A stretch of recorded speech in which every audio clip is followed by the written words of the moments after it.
A.W. ടോസറിന്റെ ഒരു coat ഞാൻ ഇങ്ങനെ വായിച്ചിട്ടുണ്ട്.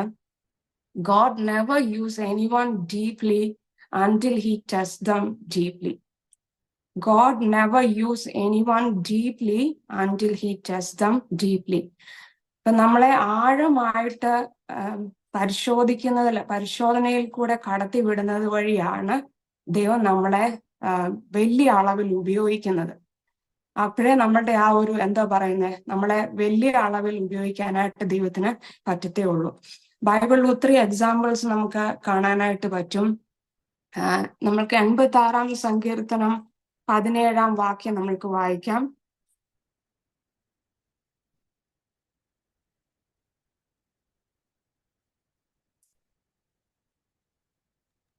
എന്നെ പകയ്ക്കുന്നവർ കണ്ട് ലജ്ജിക്കേണ്ടതിന് നന്മയ്ക്കായി ഒരു അടയാളം എനിക്ക് തരണമേ. യഹോവേ, നീ എന്നെ സഹായിച്ച് ആശ്വസിപ്പിച്ചിരിക്കുന്നുവല്ലോ. ഇവിടെ ദാവീദ് പ്രാർത്ഥിക്കുകയാണ്, എന്നെ പകയ്ക്കുന്നവർ കണ്ട് ലജ്ജിക്കേണ്ടതിന് നന്മയ്ക്കായ ഒരു അടയാളം ദൈവമേ നീ എനിക്ക് തരണമേ. നമ്മൾ പലപ്പോഴും പ്രാർത്ഥിക്കുമ്പോൾ ദൈവമേ അവരോട് ഇടപെടണേ, അല്ലെങ്കിൽ അവരെ മനസ്സിലാക്കണേ എന്നൊക്കെ നമ്മൾ മാനുഷികമായിട്ട് നമ്മൾ പ്രാർത്ഥിച്ചു പോകും. പക്ഷെ ഇവിടെ ദാവീദ് പ്രാർത്ഥിക്കുകയാണ്, ദൈവമേ കണ്ട് ലജ്ജിക്കേണ്ടതിന്, എന്നെ പകയ്ക്കുന്നവർ കണ്ട് ലജ്ജിക്കേണ്ടതിന് നന്മയ്ക്കായ നീ ഒരു അടയാളം എനിക്ക് തരണമേ. അപ്പം നമ്മളെയും ഒത്തിരി പേര് പകയ്ക്കാറുണ്ട് അല്ലേ? എന്തുകൊണ്ടാണ് നമ്മളെ ദൈവമക്കളെ പകയ്ക്കുന്നത്? അവർക്കില്ലാത്ത എന്തോ ഒന്ന് നമ്മളിലുണ്ട് അല്ലെ? അവർക്കില്ലാത്ത ദൈവം നമുക്കുണ്ട്. അവരിലില്ലാത്ത ഒരു ദൈവ സാന്നിധ്യം നമ്മളിലുണ്ട് അല്ലെ? അവർക്കില്ലാത്ത ഒരു അഭിഷേകം നമ്മളിലുണ്ട്. അതുകൊണ്ടാണ് ലോക മനുഷ്യർ നമ്മളെ പകയ്ക്കുന്നത്. ഈ പക എങ്ങനെയാ കടന്നു വരുന്നത്? ഇപ്പൊ നമ്മള് ചെയ്യാത്ത കാര്യം ചെയ്തെന്ന് പറഞ്ഞ് നമ്മളെ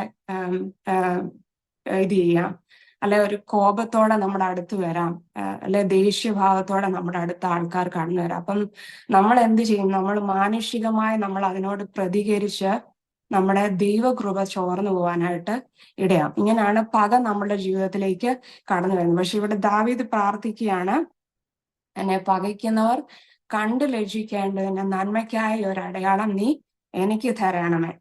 അപ്പം നമുക്ക് ദാവീദിന്റെ ജീവിതത്തിൽ അറിയാം, ശമൂവേൽ പ്രവാചകൻ അഭിഷേകം ചെയ്യാനായിട്ട് വരികയാണ്. അപ്പം ശമൂവേൽ പറഞ്ഞു, സമൂഹത്തിലുള്ള പ്രമുഖന്മാരെ ഒക്കെ ഇൻവൈറ്റ് ചെയ്യണം, നിന്റെ കുടുംബത്തിലുള്ള എല്ലാവരെയും വിളിക്കണം. പക്ഷെങ്കിൽ ഈശായി മനഃപൂർവ്വം ദാവീദിനെ അവഗണിക്കുവാണ്, ബോധപൂർവം എന്ത് ചെയ്യാണ്, ആ ഒരു ഇൻവൈറ്റ് ചെയ്തില്ല അല്ലെ? അവൻ ആടുകളുമായി മേയ്ക്കാനായിട്ട് പോയിരിക്കുകയാണ്. അപ്പം ദാവീദ് വിഷമിച്ച് കാണണമായിരിക്കാം അല്ലെ? ഒത്തിരി അവഗണന ഏറ്റുവാങ്ങി അല്ലെ? ഉറപ്പായിട്ടും ദാവീദിന്റെ ജീവിതത്തിൽ ഒത്തിരി ആ ഒരു വിഷമാവസ്ഥയിൽ കൂടി കടന്നു പോയിട്ടുണ്ടാവും. അപ്പൊ നമ്മൾക്ക് ഒരിക്കലും നമ്മൾ ഇങ്ങനെയുള്ള ബുദ്ധിമുട്ടുകളിൽ കൂടി കടന്നു പോകുമ്പോൾ, അല്ലെ ഒറ്റപ്പെടുകളിൽ കൂടി കടന്നു പോകുമ്പോൾ നമ്മൾ വിചാരിക്കും, എന്തുകൊണ്ടാണ് നമ്മളെ ബോധപൂർവം, അല്ലെ എന്തുകൊണ്ടാ ദൈവം നമ്മളെ മറന്നു കളഞ്ഞിരിക്കുകയാണോ എന്നൊക്കെ നമുക്ക് തോന്നിപ്പോവും അല്ലെ? പക്ഷെങ്കിൽ God is working for us, but he works behind the curtain. നമുക്കത് കാണാൻ പറ്റത്തില്ല അൺടിൽ ഹി റിവീൽസ് ഇറ്റ് അല്ലെ? അങ്ങനെ നമ്മൾ പലപ്പോഴും ഇങ്ങനെയുള്ള ശോധനയിൽ കൂടെയും ഞെരുക്കത്തിലൂടെ ഒക്കെ കടന്നു പോകുമ്പോൾ നമ്മൾ പലപ്പോഴും മാനുഷികമായി, അല്ലെങ്കിൽ നമ്മൾ അങ്ങ് ക്ഷീണിച്ചു പോകും, നമ്മൾ തളർന്നു പോകും. എന്നാൽ ഈ അവസ്ഥകളെ ഒക്കെ മാറ്റി, ഈ ഒറ്റപ്പെടലുകളെയും ഈ നിന്നെയൊക്കെ നമ്മൾക്ക് നന്മയാക്കി തീർക്കുവാൻ ദൈവത്തിന് കഴിയും അല്ലെ? അതിനെ ആ ഒരു സാഹചര്യത്തെ മാധുര്യമാക്കി തീർക്കുവാനായിട്ട് ദൈവത്തിന് കഴിയും. നമുക്കറിയാം ദാവീദിന്റെ ജീവിതത്തിലും പിന്നത്തേതിൽ വിളിച്ചു വരുത്തി രാജാവായി അഭിഷേകം ചെയ്തു, ദൈവത്തിനായി അഭിഷേകം ചെയ്തു എന്ന് നമ്മൾ വായിക്കുന്നുണ്ട്. റിക് വാറന്റെ ഒരു കോട്ട് ഞാൻ ഇങ്ങനെ വായിച്ചിട്ടുണ്ട്, God changes caterpillars into butterflies, sand into pearl, and coal into diamond, using time and pressure.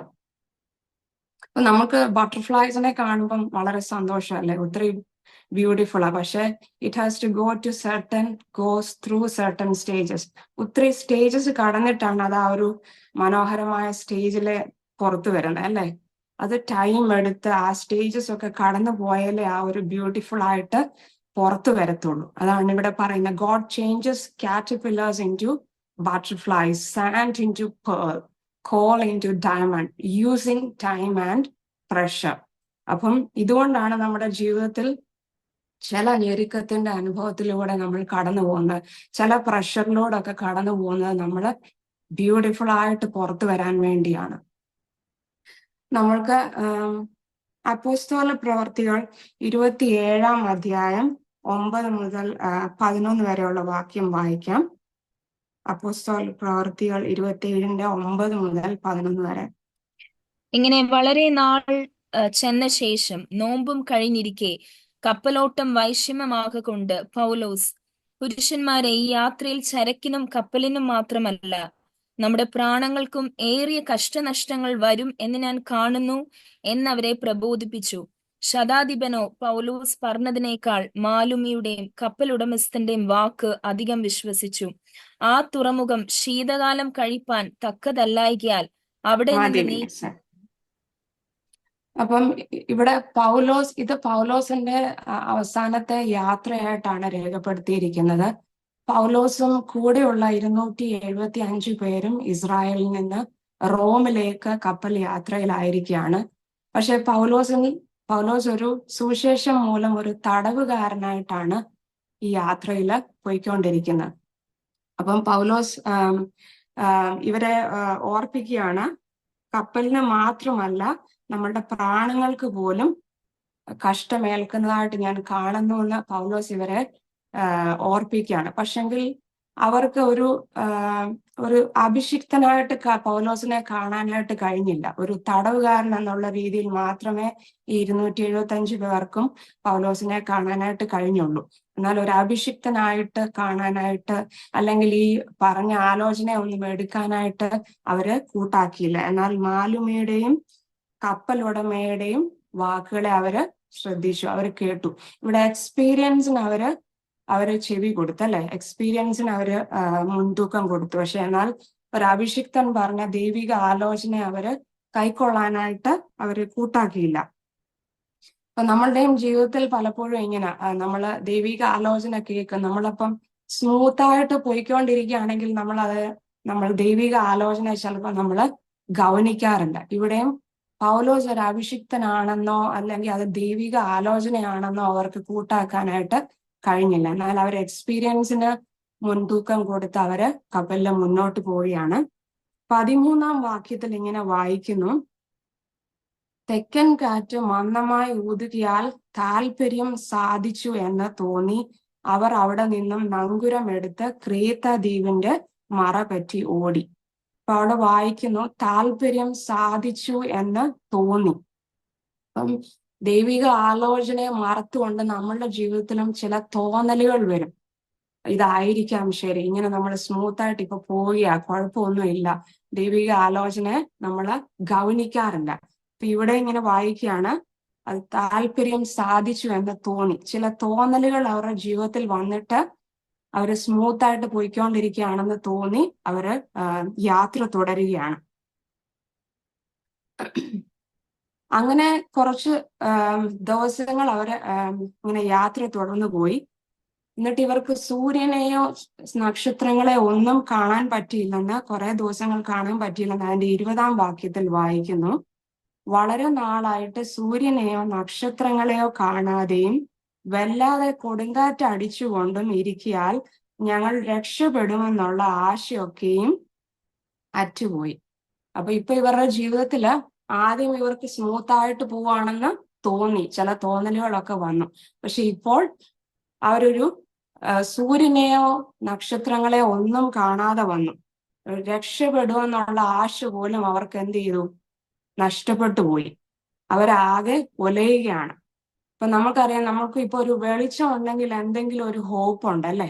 ഇപ്പൊ ഇവര് ഇരുട്ടില്ല, സൂര്യനെയോ നക്ഷത്രങ്ങളെയോ ഒന്നും കാണുന്നില്ല. പക്ഷെ അവരുടെ ആ കപ്പൽ ഇങ്ങനെ ആടി ഒലഞ്ഞുകൊണ്ടിരിക്കുക. അപ്പൊ നമ്മളും ദൈവാലോചനയെ കേൾക്കാതെ ഇങ്ങനെ നമ്മളുടെ ജീവിതത്തിൽ ചില തീരുമാനങ്ങളൊക്കെ എടുത്ത് നമ്മളിങ്ങനെ ആടി ഒലയുകയാണെങ്കിൽ ദൈവാത്മാവ് ഇവിടെ ഓർപ്പിക്കുകയാണ്, നമ്മള് ദൈവത്തിന്റെ ആലോചനയിലേക്ക് നമ്മൾ മടങ്ങി വരണം. അല്ലെങ്കിൽ നമ്മളിങ്ങനെ ഇതുപോലെ ജീവിതത്തിൽ ഒലയുവാനായിട്ട് ഇടയായി തീരും. 23 വാക്യത്തിൽ ഇങ്ങനെ വായിക്കുന്നു: എന്റെ ഉടയവനും ഞാൻ സേവിച്ചു വരുന്നവനുമായ ദൈവത്തിന്റെ ദൂതൻ ഈ രാത്രിയിൽ എന്റെ അടുക്കൽ നിന്ന്, പൗലോസെ ഭയപ്പെടരുത്, നീ കൈസറുടെ മുമ്പിൽ നിൽക്കേണ്ടതാവുന്നു. അപ്പൊ പൗലോസിനെ ധൈര്യപ്പെടുത്തിക്കൊണ്ട് ദൈവം ഓരോ ആലോചന കൊടുക്കുക. നീ ധൈര്യപ്പെട്ടിരിക്കുകയും നീ കൈസറുടെ മുമ്പിൽ നിൽക്കേണ്ടതാണ്. അപ്പൊ ഒരു ദൈവ പൈതലിന് മാത്രമേ ഇങ്ങനെയുള്ള പ്രതികൂലത്തിന്റെ മധ്യത്തിൽ ഒരു സമചിത്തതയോടെ നിൽപ്പാനായിട്ട് ദൈവം സഹായിക്കുകയുള്ളൂ. അതിന്റെ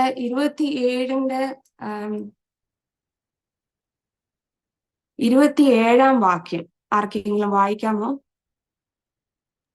14 രാത്രിയായപ്പോൾ ഞങ്ങൾ അദ്രിയ കടലിൽ അലയും നേരം അർദ്ധരാത്രിയിൽ ഒരു കരയ്ക്ക് സമീപിക്കുന്നു എന്ന് കപ്പൽക്കാർക്ക് തോന്നി. ആമേൻ. അപ്പം ഇവിടെ പൗലോസ് അവരെ ധൈര്യപ്പെടുത്തുകയാണ്. ഈ തുടർന്നുള്ള വാക്യങ്ങളിൽ നമ്മൾ വായിക്കുമ്പം പൗലോസിനെ ഇങ്ങനെ ദൈവിക ആലോചനയൊക്കെ കൊടുത്ത് ദൈവം ധൈര്യപ്പെടുത്തുകയാണ്. ധൈര്യമായിരിക്കും, നീ കൈസറുടെ മുമ്പിൽ നിൽക്കേണ്ടതാകുന്നു, നിങ്ങളുടെ ആരുടെയും പ്രാണന് ഹാനി വരികയില്ല എന്നൊക്കെ പറഞ്ഞ് ദൈവിക ആലോചന പൗലോസിന് കൊടുക്കുകയാണ്. പക്ഷെങ്കിൽ പൗലോസ് പറയാ, നിങ്ങൾ എന്നെ ഒരു തടവുകാരനായിട്ട് മാത്രമായിരിക്കും കാണുന്നത്. നിങ്ങൾ എന്നെ നോക്കുമ്പോൾ ചിലപ്പം ചങ്ങലകളായിരിക്കും കാണുന്നത്, ചിലപ്പോൾ വിലങ്ങുകളായിരിക്കും കാണുന്നത്. എന്നാൽ ദൈവം എൻ്റെ കൂടെയുണ്ട്. ഈ പ്രതികൂലത്തിന്റെ മധ്യത്തിൽ തകർന്നു പോവാൻ ദൈവം സമ്മതിക്കുകയില്ല എന്നും പറഞ്ഞ് പൗലോസ് സമചിത്തതയോടെ ധൈര്യപ്പെടുത്തുകയാണ്. അപ്പൊ നമ്മൾ വചനത്തിലും വായിക്കുന്നു, മറ്റുള്ളവരെ താങ്ങുവാൻ അല്ലെങ്കിൽ അവർക്ക് കരുത്ത് പകരുവാൻ നമ്മൾക്ക് ശിഷ്യന്മാരുടെ നാവ് തന്നിരിക്കുന്നു എന്ന് വചനത്തിൽ ഒരു വാക്യമുണ്ട്. അപ്പൊ ഇവിടെയും പൗലോസും എന്താ പറയുന്നത്, കയ്യില് വിലങ്ങ, ഒരു തടവുകാരനെ പോലെയാ എല്ലാരും കണക്കാക്കുന്ന ആ ഒരു അവസ്ഥയിലാണ് പൗലോസും പോകുന്നത്. പക്ഷെങ്കിൽ ഈ ഒരു പ്രതികൂലത്തിന്റെ മധ്യത്തിൽ പൗലോസ് എന്ത് ചെയ്തു? ഹല്ലേലൂയ, അവരെ ധൈര്യപ്പെടുത്തുവാനിടയായി. നിങ്ങള് ധൈര്യപ്പെട്ടിരിപ്പീൻ, നിങ്ങളുടെ ആരുടെയും പ്രാണന് ഹാനി വരികയില്ല എന്ന് പറഞ്ഞിട്ട് അവരെ ധൈര്യപ്പെടുത്തുവാനായിട്ട് ഇടയായിത്തീർന്നു.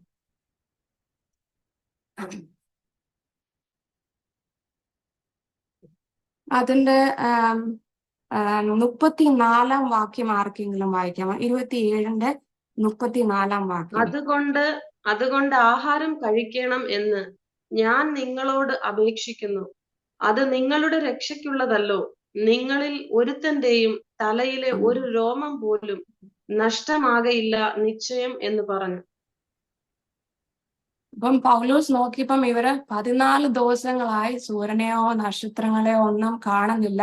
ഇവര് ഭക്ഷണമോ ഒന്നും കഴിച്ചിട്ടുമില്ല. കാരണം പ്രാണന് പോലും ഹാനി വരാൻ പോവുകയാണ്. ആ ഒരു ഭയം ഇവരെ പിടിച്ചിരിക്കുകയാണ്. രക്ഷപ്പെടുമെന്നുള്ള ആശ ഇവർക്ക് നശിച്ചുപോയി. പക്ഷെ ഇവിടെ പൗലോസ് പറയുകയാണ്, നിങ്ങൾ എഴുന്നേറ്റ് ഭക്ഷണം കഴിക്കണം. അപ്പൊ പൗലോസിന് അറിയാം പിറ്റേ ദിവസം രാവിലെ എന്തോ ഒരു ദൈവപ്രവൃത്തി നടക്കാൻ പോവുകയാണ്. അപ്പം പൗലോസ് ഇവരെ ഭക്ഷണം കഴിക്കാനായിട്ട് ഉത്സാഹിപ്പിക്കുക. അത് നിങ്ങളുടെ രക്ഷയ്ക്കുള്ളതല്ലോ എന്നാണ് അവിടെ പറയുന്നത്, അല്ലെ? എണീച്ച് കഴിപ്പിൻ, ഇത് നിങ്ങളുടെ രക്ഷയ്ക്കുള്ളതല്ലോ. അങ്ങനെ പൗലോസ് എഴുന്നേറ്റ് ആഹാരം എടുത്ത് വാഴ്ത്തി ദൈവത്തെ മഹത്വപ്പെടുത്തി ഭക്ഷണം കഴിക്കാൻ തുടങ്ങി. അപ്പം അത് കണ്ടിട്ട് ഈ കൂടെയുള്ള 275 പേരും ആഹാരം കഴിക്കാനായിട്ട് തുടങ്ങി. അപ്പൊ അവർക്ക് ഒരു ബലമായി, ശരീരത്തിന് ഒരു ബലമായി. എന്നിട്ട് പറയാണ്, നിങ്ങൾ ഒരുത്തന്റെയും തലയിലെ ഒരു രോമം പോലും നഷ്ടമാകുകയില്ല നിശ്ചയം എന്ന് പറഞ്ഞു. അപ്പം ചെറുതായിട്ട് ഈ 275 പേർക്കും ഒരു ചെറിയ രീതിയിലുള്ള പൗലോസില് ഒരു എന്താ പറയുന്ന ഒരു വിശ്വാസം വന്നു തുടങ്ങി. പൗലോസ് പറയുന്നതൊക്കെ കേൾക്കാൻ തുടങ്ങി ഇപ്പൊ. അപ്പം പൗലോസ് ആഹാരം കഴിച്ചു, കൂടെയുള്ള 275 പേരും ആഹാരം കഴിച്ചു. അതിന്റെ 28 2 വാക്യം വായിക്കാമോ? അവിടുത്തെ ബർബരന്മാർ ഞങ്ങൾക്ക് അസാധാരണ ദയ കാണിച്ചു. മഴയും ശീതവും നിമിത്തം തീ കൂട്ടി ഞങ്ങളെയൊക്കെയും കൈക്കൊണ്ടു. അപ്പം ഈ ആഹാരം കഴിച്ചതിന്റെ ആ രാവിലെ, ആ ദിവസത്തിന്റെ രാവിലെ തന്നെ എന്ത് ചെയ്തു? കപ്പല് തകർന്നു. ഇവരെല്ലാവരും നീന്തൽ അറിയാവുന്നവരൊക്കെ മെലീത്തയുടെ ദ്വീപിലേക്ക് നീന്തി രക്ഷപ്പെട്ടു എന്നാണ് വചനത്തിൽ വായിക്കുന്നത്. നീന്തൽ അറിയാൻ വയ്യാത്തവരൊക്കെ തടി കഷ്ണത്തേലൊക്കെ തൂങ്ങി മെലീത്ത എന്ന ദ്വീപില് അവരെത്തിപ്പെടുവാനിടയായി. അപ്പം പൗലോസിനോട് വചനം ദൈവാത്മാവ് അറിയിച്ചതുപോലെ തന്നെ ആരുടെയും പ്രാണന് ഹാനി വന്നില്ല. നിങ്ങളുടെ തലയിലെ ഒരു രോമത്തിന് പോലും കേട് വന്നില്ല. അപ്പൊ എല്ലാവരും മെലീത്ത എന്ന ദ്വീപില് എത്തിപ്പെടുവാനായിട്ട് ഇടയായി. അപ്പൊ അവിടെ നമ്മൾ വായിക്കുന്നു, അവിടുത്തെ ബർബരന്മാർ ഞങ്ങൾക്ക് അസാധാരണമായ ദയ കാണിച്ചു, അല്ലെ? അവിടെ അത് വളരെ പ്രാധാന്യമാണ്, അസാധാരണമായ ദയ. അപ്പം ബർബരന്മാരെന്ന് വെച്ചാല് അവർക്ക് എന്താ പറയുന്ന, അവര് അപരിഷ്കൃതരാ, അവര് എഡ്യൂക്കേറ്റഡ് അല്ല. അപ്പൊ അങ്ങനെയുള്ള ആൾക്കാരൊക്കെ സാധാരണ എന്താ ചെയ്യാറ്? ഇങ്ങനെ ഇത്രയും ഗ്രൂപ്പായിട്ടുള്ള പീപ്പിളിനെയൊക്കെ കാണുമ്പോ എന്ത് ചെയ്യും? അവര് അടുക്കാൻ സമ്മതിക്കത്തില്ല, അല്ലെ? പക്ഷെ ഇവരെന്തോ ചെയ്തു? അസാധാരണമായ ദയ കാണിച്ചു. ആരോട്? ഈ 275 പേരോടും പൗലോസിനോടും അസാധാരണമായ ദയ കാണിച്ചു. എന്നിട്ട് ഇവർക്ക് വേണ്ടി അതിന്റെ 3-ാം വാക്യത്തിൽ പൗലോസ് കുറെ വിറക് പിറക്കി തീയിലിട്ടപ്പോൾ ഒരണലി ചൂട് നിമിത്തം പുറപ്പെട്ട് അവന്റെ കൈക്ക് പറ്റി. അപ്പം ഈ മെലീത്ത ദ്വീപിലെ ബർബരന്മാർ എന്തോ ചെയ്തു? ഇവർക്ക് അസാധാരണമായ ദയ കാണിച്ചു. ഇവർക്ക് വേണ്ടി വളരെ കുളിരായിരുന്നു, തണുപ്പാ, ഇവരെ വിറയ്ക്കുന്നൊക്കെ കണ്ടപ്പോൾ ഈ ബർബരന്മാർ എന്തോ ചെയ്തു? ഇവർക്ക് വേണ്ടി തീ കൂട്ടുവാനായിട്ട് തുടങ്ങി. അങ്ങനെ പൗലോസും വിറക് പിറക്കി ഇടാനായിട്ട് തുടങ്ങി. അപ്പൊ ആ പിറക്കി ഇട്ട കൂട്ടത്തിൽ എന്തു പറ്റി? പൗലോസിന്റെ കയ്യിൽ ഒരു അണലി കൈക്ക് പറ്റി. ആ ജന്തു അവന്റെ കൈമേൽ തൂങ്ങുന്നത് ബർബരന്മാർ കണ്ടപ്പോൾ, ഈ മനുഷ്യൻ ഒരു കുലപാതകൻ, സംശയമില്ല, കടലിൽ നിന്ന് രക്ഷപ്പെട്ടിട്ടും നീതി ദേവി അവനെ ജീവിച്ചിരിപ്പാൻ സമ്മതിക്കുന്നില്ല എന്ന് അവർ തമ്മിൽ പറഞ്ഞു. അപ്പൊ ആദ്യം നമുക്കറിയാം, കപ്പലിൽ യാത്ര ചെയ്തപ്പോൾ പൗലോസിന് ഒരു പേര് വന്നു, തടവുകാരൻ, അല്ലെ? അല്ലെ, ഒരു അഭിഷിക്തനായിട്ടൊന്നും പൗലോസിനെ കണക്കാക്കിയില്ല, ഒരു തടവുകാരൻ എന്നൊരു പേര് വന്നു. ഇവിടെ രക്ഷപ്പെട്ട് മെലീത്ത ദ്വീപിൽ വന്നപ്പോൾ അവർ അസാധാരണമായ ദയ കാണിച്ചു. പക്ഷെ ഈ അണലി കയ്യിൽ ചുറ്റിയപ്പോൾ അവര് പറയാണ്, ഇവൻ ഉറപ്പായിട്ടും ഒരു കൊലപാതകനായിരിക്കും, അല്ലെങ്കിൽ ഈ കടലിൽ നിന്ന് രക്ഷപ്പെട്ട് കരയ്ക്ക് വന്നിട്ട് വേണ്ട ഇപ്പം പിന്നെയും പ്രതികൂലമായി, ഇപ്പം അണലി കൈക്ക് ചുറ്റിയിരിക്കുക, നീതി ദേവി ഇവനെ എന്ത് ചെയ്യുന്നില്ല, ജീവിക്കാൻ പോലും സമ്മതിക്കുന്നില്ല. ഹല്ലേലൂയ, സ്തോത്രം. അപ്പൊ ഇങ്ങനെ ഒരു വിധി അവരങ്ങ് പറയുകയാണ്. മെലീത്ത ദ്വീപിലെ ബർബരന്മാർ പറയാണ്, ലോകപരമായി അവരങ്ങ് വിധിക്കുക, ഇവനൊരു കൊലപാതകനാണ്. ഹല്ലേലൂയ, സ്തോത്രം, സ്തോത്രം. പക്ഷെ പൗലോസ് എന്ത് ചെയ്തു? ആ ജന്തുവിനെ, അതിന്റെ 5-ാം വാക്യം വായിക്കാമോ? അവനോ ആ ജന്തുവിനെ തീയിൽ കുടഞ്ഞു കളഞ്ഞു, ദോഷമൊന്നും പറ്റിയില്ല. ഹല്ലേലൂയ. അപ്പൊ പൗലോസ് എന്ത് ചെയ്തു? ഇവരുടെ എക്സ്പീരിയൻസിൽ എന്തുവാ? മെലീത്ത ദ്വീപിൽ അല്ലെ ഒരു പാമ്പ് കയ്യിൽ ചുറ്റിയാൽ എന്തോ പറ്റും? പാമ്പ് കടിക്കും, പെട്ടെന്ന് വീർക്കും, മരിച്ചു പോകും. ഇതൊക്കെയാണ് അവരുടെ എക്സ്പീരിയൻസിൽ അവർ കണ്ടിട്ടുള്ളത്. അപ്പൊ അവരും ഓർക്കുന്ന എന്തുവാ? പാമ്പ് കടിച്ചു, ഇപ്പം പൗലോസ് വീഴും, വീർക്കും, മരിച്ചു പോകുന്നൊക്കെയാ അവര് വിചാരിച്ചുകൊണ്ടിരിക്കുന്നത്. പക്ഷെങ്കില് പൗലോസ് പരിശുദ്ധാത്മാവിൽ അതിനെ എന്ത് ചെയ്തു? തീയിലേക്ക് കുടഞ്ഞു കളഞ്ഞു, അല്ലെ? ആ ജന്തുവിനെ തീയില് കുടഞ്ഞു കളഞ്ഞു. പക്ഷെ ഇവിടെ ഹല്ലേലൂയ, സ്തോത്രം, ഈ ബർബരന്മാർ അവർ മാനുഷികമായി ചിന്തിക്കുകയാണ്, ഈ കടലിൽ നിന്ന് രക്ഷപ്പെട്ടിട്ടും എന്തോ ചെയ്യുന്നില്ല, ഇവനെ നീതി ദേവി ഇവനെ ജീവിക്കാനായിട്ട് സമ്മതിക്കുന്നില്ല, ഇവന് ഉറപ്പായിട്ടും ഒരു കൊലപാതകനാണെന്ന് പറഞ്ഞ് ഈ മെലീത്ത ദ്വീപിലെ ബർബരന്മാർ അങ്ങ് വിധി എഴുതുകയാണ്. അപ്പം നമ്മളെയും നോക്കി പലരും, ലോകം വിധി എഴുതും, ഇവൻ ഇങ്ങനാ, അല്ലെങ്കിൽ പലപ്പോഴും നമ്മളെയും ആൾക്കാരെ ദുഷിച്ചു പറയാറുണ്ട്, നമ്മളെ നിന്ദിച്ചു പറയാറുണ്ട്. പക്ഷെ അതിന്റെയൊക്കെ മധ്യത്തിൽ ദൈവം എന്ത് ചെയ്യും? അതിൽ നിന്ന് പുറത്തു കൊണ്ടുവരും, വളരെ മാധുര്യമായി പുറത്തു കൊണ്ടുവരാനായിട്ട് ഇടയായിത്തീരും. 28-ന്റെ 6-ാം വാക്യം വായിക്കാമോ?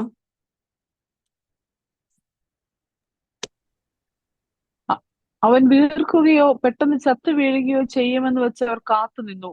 വളരെ നേരം കാത്തു നിന്നിട്ടും അവൻ ആപത്തൊന്നും ഭവിക്കുന്നില്ല എന്ന് കണ്ട് മനസ്സ് മാറി അവനൊരു ദേവൻ എന്ന് പറഞ്ഞു. ആമേൻ. സോ അവര് പ്രതീക്ഷിച്ചിരിക്കുന്നത് അവരുടെ എക്സ്പീരിയൻസിൽ നിന്നുള്ളത് പോലെ തന്നെ, ഇപ്പം പൗലോസ് വീഴും, അല്ലെങ്കിൽ വീർത്തു പോകും, മരിക്കും എന്നൊക്കെ പറഞ്ഞാണ് അവര് അവരുടെ മാനുഷികമായ രീതിയിൽ ചിന്തിച്ചുകൊണ്ടിരിക്കുന്നത്. പക്ഷെ ഈ പൗലോസിനെ എന്ത് ചെയ്തില്ല? ഹല്ലേലൂയ, പാമ്പ് കടിച്ചില്ല. എന്തുകൊണ്ടാ പാമ്പ് കടിച്ചില്ല എന്ന് നമുക്കറിയാം. പൗലോസിന്റെ ശരീരത്തിൽ ഓടുന്നത് ഹല്ലേലൂയ ദൈവത്തിന്റെ രക്തമാ, അല്ലെ? അതുകൊണ്ട് പാമ്പ് പൗലോസിനെ കടിക്കുവാനായിട്ട് ഇടയായില്ല, അതിനെ തീയില് കുടഞ്ഞു കളയാനായിട്ട് ഇടയായി തീർന്നു. സ്തോത്രം, സ്തോത്രം. അപ്പം ഇവര് വിചാരിച്ചുകൊണ്ടിരിക്കുക എങ്ങനെ വീർത്തു പോവും, ചത്തുപോവും എന്നൊക്കെ പറഞ്ഞ് അവര് വിചാരിച്ചുകൊണ്ടിരിക്കുക. പക്ഷെങ്കിൽ പൗലോസിന് ഒന്നും പറ്റുന്നില്ല. വളരെ നേരം കാത്തു നിന്നു എന്നാണ് അവിടെ വായിച്ചത്, അല്ലെ? കുറെ നേരം അവര് നോക്കി നിന്നു, പൗലോസിന് എന്തേലും ഭവിക്കുമോന്ന് നോക്കി. പക്ഷെങ്കില് ഹല്ലേലൂയ ഒന്നും സംഭവിച്ചില്ല. ദോഷത്തിനായി ഒന്നും ദൈവം ഹല്ലേലൂയ ചെയ്തില്ല. ഹല്ലേലൂയ, സ്തോത്രം. ഈ മെലീത്ത ദ്വീപിലേക്ക് ദൈവം ഇവരെ കൊണ്ടുവന്നത് എന്തിനാ? ആക്ച്വലി ഇവരെ ഇങ്ങനത്തെ ഉള്ള പ്രതികൂലത്തിൽ കൂടെ കടത്തി വിടാനല്ല, മറിച്ച് ഇവിടുത്തെ ഈ ഒരു ശക്തിയല്ല യഥാർത്ഥ ദൈവം. ദൈവത്തിന്റെ ശക്തി ആ ഒരു ദേശത്ത്, അല്ലെ ആ ഒരു ദ്വീപില് വെളിപ്പെടുത്തുവാൻ വേണ്ടിയാണ് പൗലോസിനെയും ഈ കൂടെയുള്ള 275 പേരെയും ഈ മെലീത്ത ദ്വീപിലേക്ക് ദൈവം എത്തിച്ചത്. അതാണ് ദൈവത്തിന്റെ ഒരു പർപ്പസ്. 28-ന്റെ 7-ാം വാക്യം വായിക്കാമോ? 7-ാം വാക്യം. ആ സ്ഥലത്തിന്റെ സമീപത്ത് പുബ്ലിയോസ് എന്ന ദ്വീപ് പ്രമാണിക്ക് ഒരു ജന്മഭൂമി ഉണ്ടായിരുന്നു. അവൻ ഞങ്ങളെ ചേർത്ത് 3 ദിവസം ആദരവോടെ അതിഥി സൽക്കാരം ചെയ്തു. അപ്പം ഈ ഒരു പാമ്പിനെ ഇങ്ങനെ തീയില് കുടഞ്ഞു കളഞ്ഞതോടെ ആ ദേശനിവാസികൾക്ക് ചെറിയൊരു ദേശനിവാസത്തിലെ അവിടെ ആ ദേശത്ത് ആക്ച്വലി ദൈവത്തിന്റെ വിടുതല് നടക്കാനായിട്ട് ഇടയായി. ഇതെന്തോ ചെയ്തു? ആ ദേശത്തിലെല്ലാം പരന്നു. അല്ലെങ്കിൽ ഇങ്ങനെ ഒരു അഭിഷിക്തൻ ഈ ദേശത്ത് വന്നിട്ടുണ്ടെന്നും ദൈവപ്രവൃത്തി നടന്നെന്നും ഒക്കെ ഈ ന്യൂസ് പരക്കുവാനായിട്ടിടയായി. ഇത് ആ ദേശത്തിന്റെ പ്രമാണിയായ പുബ്ലിയോസ് എന്ന് പറഞ്ഞ ആ വ്യക്തിയും ഇത് കേൾക്കാനായിട്ട് ഇടയായി. അപ്പം പുബ്ലിയോസും ഈ പൗലോസിനെയും കൂടെയുള്ള 275 പേരെയും ക്ഷണിച്ച് ഒരു അസാധാരണമായ ദയ അവിടെയും കാണിക്കുകയാണ്. അവർക്കൊരു വിരുന്നൊരുക്കുകയാണ്, അല്ലെ? അപ്പൊ ഇവിടെ പൗലോസിന്റെ കൂടെ ഉള്ളവരും ചിലപ്പം ഇതുപോലെ തടവുകാരായിരിക്കാം. അപ്പം ഈ പൗലോസ് എന്ന ഒരു വ്യക്തി മൂലം ഈ ബാക്കിയുള്ളവരും ഹല്ലേലൂയ എന്ത് ചെയ്യുകയാണ്? ഇപ്പം അനുഗ്രഹം പ്രാപിക്കുകയാണ്. ഹല്ലേലൂയ, നന്മ പ്രാപിക്കുകയാണ്, അല്ലെ? ഹല്ലേലൂയ. അപ്പം ഈ പുബ്ലിയോസ് എന്ന് പറഞ്ഞ ഈ ദ്വീപ് പ്രമാണി എന്തോ ചെയ്യുകയാണ്? പൗലോസിനെയും കൂടെയുള്ള 275 പേരെയും വിളിച്ചിട്ട് ഹല്ലേലൂയ ഒരു വിരുന്നൊരുക്കി. ആമേൻ. അപ്പൊ ഈ പൗലോസ് എന്ന ഈ ഒരു ദൈവ പൈതൽ മുഖാന്തരം ഈ കൂടെയുള്ള 275 പേർക്കും ഒരു മാന്യത ലഭിക്കുകയാണ്. ഹല്ലേലൂയ, സ്തോത്രം, സ്തോത്രം. അപ്പം പൗലോസ് ആ വീട്ടിൽ ചെല്ലുകയാണ്, പുബ്ലിയോസിന്റെ വീട്ടിൽ ചെല്ലുകയാണ്. അതിന്റെ 8-ാം വാക്യം വായിക്കാമോ? പുബ്ലിയോസിന്റെ അപ്പൻ പനിയും അതിസാരവും പിടിച്ചു കിടപ്പായിരുന്നു. പൗലോസ് അവന്റെ അടുക്കൽ അകത്ത് ചെന്ന് പ്രാർത്ഥിച്ചു, അവന്റെ മേൽ കൈവച്ച് സൗഖ്യം വരുത്തി. ആമേൻ, സ്തോത്രം. അപ്പൊ പൗലോസ് പുബ്ലിയോസിന്റെ പിതാവ് പനിയും അതിസാരവും പിടിച്ച് കിടക്കുകയായിരുന്നു. അപ്പം ഈ ഒരു വിടുതലിനായിട്ടാണ് എന്ത് ചെയ്തത്? ഈ ദ്വീപിലേക്ക് പൗലോസിനെയും കൂടെ ഉള്ളവരെയും ഒക്കെ കൂട്ടിക്കൊണ്ടുവരുന്നത്. അപ്പൊ നമ്മൾ ഓർക്കണം, ആദ്യത്തെ ദിവസം തന്നെ എന്ത് ചെയ്തു? ഇവിടെ വായിച്ചു, പൗലോസ് കൈവച്ചു പ്രാർത്ഥിച്ചു, പിതാവിന് സൗഖ്യം വന്നു. അപ്പൊ ആ കയ്യിലാണ് എന്ത് തൂങ്ങിയത്? അന്ന് ആദ്യത്തെ ദിവസം പാമ്പ് തൂങ്ങിയത്. ഈ ഒരു വിടുതൽ നടക്കാതിരിക്കാൻ വേണ്ടിയാണ് ആദ്യത്തെ ദിവസം ആ ഒരു പ്രതികൂലത്തിന്റെ ശക്തി പൗലോസിന്റെ മേലെ ആഞ്ഞടിച്ചു. പക്ഷെ പൗലോസ് അത് ദൈവാത്മാവിൽ അതിനെ കുടഞ്ഞു കാണും. അപ്പം ഇപ്പോൾ പൗലോസ് കൈവച്ചു പ്രാർത്ഥിച്ചു. അപ്പം പുബ്ലിയോസിന്റെ ആ ദ്വീപ് പ്രമാണിയുടെ പിതാവ് എന്ത് ചെയ്തു? സൗഖ്യം പ്രാപിച്ചു എന്ന് ഹല്ലേലൂയ നമ്മൾ വായിക്കുന്നു. ഹല്ലേലൂയ. അകത്ത് ചെന്ന് പ്രാർത്ഥിച്ചു, അവന്റെ മേൽ കൈവച്ചു സൗഖ്യം വരുത്തി. ഹല്ലേലൂയ, ആമേൻ. എന്നിട്ട് അതിന്റെ താഴെ നമ്മൾ വായിക്കുന്നു, ഇത് സംഭവിച്ചതിന് ശേഷം ദ്വീപിലെ മറ്റ് ദീനക്കാരും വന്ന് സൗഖ്യം പ്രാപിച്ചു. അവരും ഏറിയ സമ്മാനം തന്ന് ഞങ്ങളെ മാനിച്ചു. ഞങ്ങൾ കപ്പൽ കയറുന്ന സമയം ആവശ്യമുള്ളതൊക്കെ കയറ്റി തന്നു. ഹല്ലേലൂയ. ഇവര് കപ്പൽ യാത്ര ചെയ്തപ്പോൾ നമ്മൾ അത് വായിച്ചില്ല. ഹല്ലേലൂയ. ഇവര് ചരക്കൊക്കെ എന്ത് ചെയ്തു? കടലില് എറിഞ്ഞു കളയാനായിട്ട് ഇടയായി. അവർ രക്ഷപ്പെടുമെന്നുള്ള ആ ഒരു ഹോപ്പില് അവരുടെ ചരക്കുകളൊക്കെ കടലിൽ എറിഞ്ഞു കളയാനായിട്ട് ഇടയായിത്തീർന്നു. എന്നാൽ ഇവിടെ കണ്ടോ, ഈ ദ്വീപിലെ ഈ പുബ്ലിയോസും കൂടെ ഉള്ളവരും എന്ത് ചെയ്യും? ഇവരെ എല്ലാം കൊടുത്ത് മാനിക്കുക. എന്തൊക്കെ നഷ്ടപ്പെട്ടോ അതെല്ലാം ഇവർക്ക് ഇപ്പൊ എന്തോ ചെയ്തു? തിരിച്ചു കിട്ടി, അല്ലെ?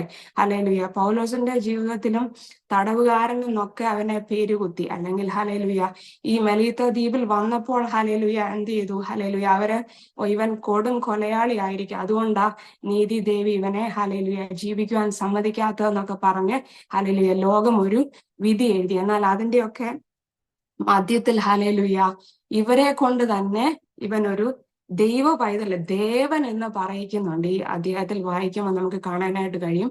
ഈ ദേശനിവാസികളെ കൊണ്ട് തന്നെ ഇവനൊരു ദേവൻ, ഹല്ലേലൂയ ഒരു ദൈവ പുരുഷൻ എന്ന് അവർ തിരിച്ചറിഞ്ഞു. അപ്പം ആര് നമ്മളെ കൊലയാളി എന്ന് ഹല്ലേലൂയ പൗലോസിനെ കുറ്റവാളി എന്ന് പറഞ്ഞോ, തടവുകാരൻ എന്ന് പറഞ്ഞോ, അവരെ കൊണ്ട് തന്നെ ഹല്ലേലൂയ ദൈവം എന്ത് ചെയ്യിക്കുകയാണ്? ഹല്ലേലൂയ ഇവനൊരു ദൈവൻ എന്ന്, അല്ലെ ഒരു ദൈവത്തിന്റെ പുരുഷൻ എന്ന് ഹല്ലേലൂയ പറയിക്കുകയാണ്. അപ്പം മനസ്സ് മാറ്റുന്ന ഒരു ദൈവ പ്രവൃത്തി ഹല്ലേലൂയ ഇതിന്റെ ഇടയിൽ നടക്കുകയാണ്.